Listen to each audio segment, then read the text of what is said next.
Eu acho que é praticamente um consenso que a saga final de Boku no Hero já respirava por aparelhos há algum tempo, mas eu acho que o último momento que a maioria das pessoas se lembra foi esse aqui, a morte do Bakugou. Eu tenho a impressão de que Boku no Hero morreu junto do Bakugou, mas diferente do personagem, o mangá não conseguiu voltar à vida.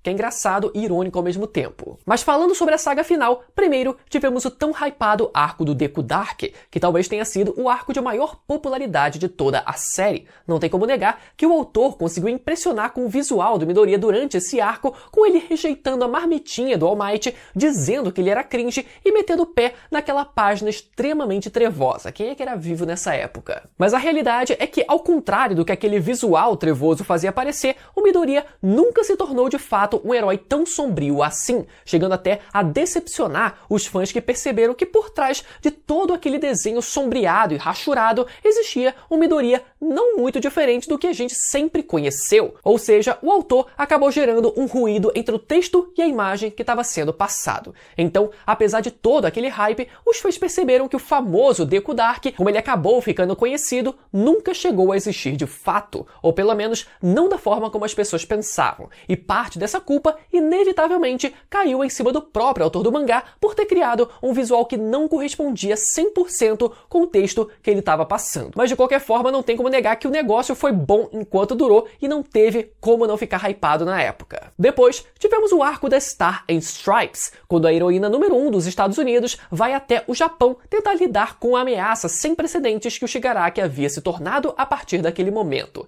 Esse foi outro arco que furou completamente a bolha, tanto pelo conceito visual da personagem da Star, quanto pelo seu poder extremamente apelão de manipular a realidade. Mas infelizmente, assim como o Deku Dark, a Star foi outra personagem que foi embora cedo no mangá. E com o autor tendo plena consciência disso, ele sabia que precisava criar um apelo afetivo rápido o suficiente para que a gente se apegasse à personagem e sentisse a sua perda quando ela morresse logo nos capítulos seguintes. E qual foi a forma que o autor usou para fazer isso? Criar uma personagem praticamente idêntica ao All Might, o personagem mais famoso, poderoso e carismático que a gente conhecia até então. Ou seja, dessa forma, o autor conseguiu criar um atalho para que os fãs criassem algum apego à personagem, já que ela era basicamente a versão feminina do All Might. Se as pessoas adoram o All Might, então elas vão gostar do All Might versão mulher também. Um artifício de roteiro safado, mas que acabou dando muito certo e que também me deixou mega hypado na época. E claro, ainda vale citar também a individualidade extremamente quebrada da Star, chamada de Nova Ordem, em que ela é capaz de ditar uma ordem em cima de qualquer coisa que ela venha a tocar com as suas mãos, alterando até mesmo a realidade do ambiente físico ao seu redor,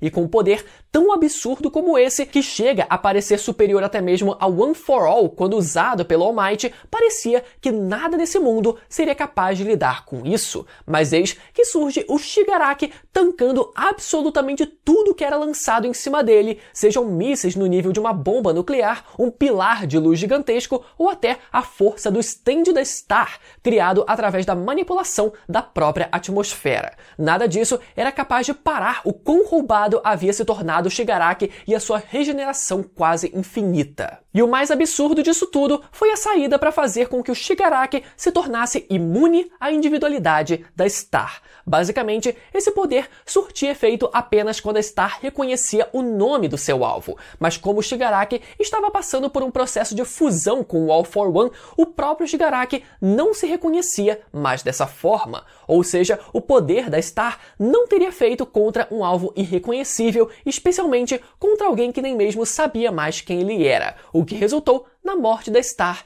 pelas mãos do Shigaraki. Uma desculpa coerente, mas extremamente conveniente e nem um pouco natural, já que a impressão que fica é que o poder da Nova Ordem foi criado apenas para ser burlado pelo Shigaraki e a personagem foi criada apenas para morrer. A Star ainda consegue destruir um monte de individualidade do arsenal do Shigaraki e o autor teve a chance perfeita de sumir com a habilidade de regeneração do Shigaraki, que era o que mais tornava o personagem tão quebrado. Mas ao invés invés dele fazer com que a Star tivesse pelo menos algum mérito real na batalha contra o Shigaraki, ela só destruiu um monte de individualidade que a gente nunca sequer tinha visto ou fazia pouquíssima diferença na prática. Depois, tivemos o rápido arco do traidor da Yue, tendo finalmente sido revelado só depois de todos aqueles anos e depois da maioria dos fãs já ter parado sequer de se importar com isso ou achado que nem haveria mais qualquer traidor e que o autor já tinha deixado esse plot de escanteio. Mas não, eis que na saga final descobrimos que o grande traidor da Yue era na verdade a Garota Invisível, que eu tenho certeza que a maioria nem sequer lembrava do nome dela, o que de certa forma ajuda a justificar o anime de Boku no Hero sempre colocar os nomes dos personagens toda santa vez em que eles aparecem, mas pelo visto isso não se aplica à Garota Invisível, já que ela teoricamente nunca aparece, por ela ser invisível, entenderam? Bom, a princípio então, descobrimos que o traidor da Yue era a Toru Hagakure, a Garota Invisível. Na verdade, não, porque logo no capítulo seguinte descobrimos que o real traidor da Yue sempre foi na verdade o Aoyama, ou seja, o traidor da Yue ser a Garota Invisível foi só um bait do autor. E assim, galera, eu sei que eu não tenho moral nenhuma pra reclamar do bait dos outros, dado, né, o meu histórico aqui nesse canal, mas permitam-me ser hipócrita, rapazes, pelo menos uma vez, mas eu vou reclamar mesmo assim. Eu não gosto de ser enganado. No fim, o autor decidiu fazer a gente de otário, brincando com os dois personagens que a gente sempre suspeitava que pudessem ser os traidores da Yue, que era o Aoyama e a Garota Invisível. Mas eu também ia gostar se o grande traidor da Yue fosse, na verdade, aquele rato, que era o diretor da escola, porque, já que ele nunca teve um papel relevante assim, né, mesmo sendo diretor da escola, essa seria uma forma dele ter um papel relevante para a história. Mas enfim, pelo menos esse arco do traidor, onde tivemos essa revelação, somado ao arco da Star e o arco do Deku Dark, mesmo com esses problemas, todos eles ainda assim foram arcos que furaram completamente a bolha e todo mundo ainda comentava sobre o mangá. Só que quando a gente chega na tão aguardada, ou pelo visto nem tanto assim, guerra final de Boku no Hero, foi quando pareceu que a galera abandonou quase que completamente o mangá e ninguém via mais motivo de falar sobre ele. A gente viu o Shigaraki começando a tocar o terror com aquela aparência bizarra dele, né, destruindo a Miruko, o Endeavor enfrentando e derrotando o All for One, chegando até a perder o braço numa cena extremamente épica. Teve também o tão aguardado confronto do Todoroki contra o seu irmão Dabi, mas parece que isso tudo não era motivo suficiente pra galera se importar com a história. Pelo menos até que isso aconteceu. A morte do Bakugou pelas mãos do Shigaraki foi talvez a última coisa que muita gente se lembra sobre a história de Boku no Hero, porque de fato foi a última coisa que furou totalmente a bolha e fez as pessoas comentarem sobre o mangá pela última vez, afinal a gente tá falando do personagem mais popular de toda a série. E de fato esse foi um momento extremamente impactante e bem construído até certo ponto, né? A gente tem o Bakugou em péssimas condições indo pra cima do Shigaraki, enquanto se perguntava se havia tempo para ele alcançar a Midoriya. Ou seja, aqui vemos o Bakugou se reconhecendo como alguém mais fraco do que aquele que ele sempre viu como alguém inferior a ele. E no fim, sendo socado pelo Shigaraki no peito, chegando até a abrir um buraco no peito dele e terminando com ele caído no chão com a cartinha do All Might do seu lado. Detalhe que, logo antes do Bakugou teoricamente morrer, ele vê a imagem do All Might como se estivesse nos vestígios do One for All, o que basicamente meio que canonizou o segundo filme de Boku no Hero, onde ele recebe o One for All temporariamente. Isso já poderia ser motivo suficiente para a gente discutir aqui a real necessidade de canonizar os filmes de Boku no Hero, que sempre foram um grande filler de luxo,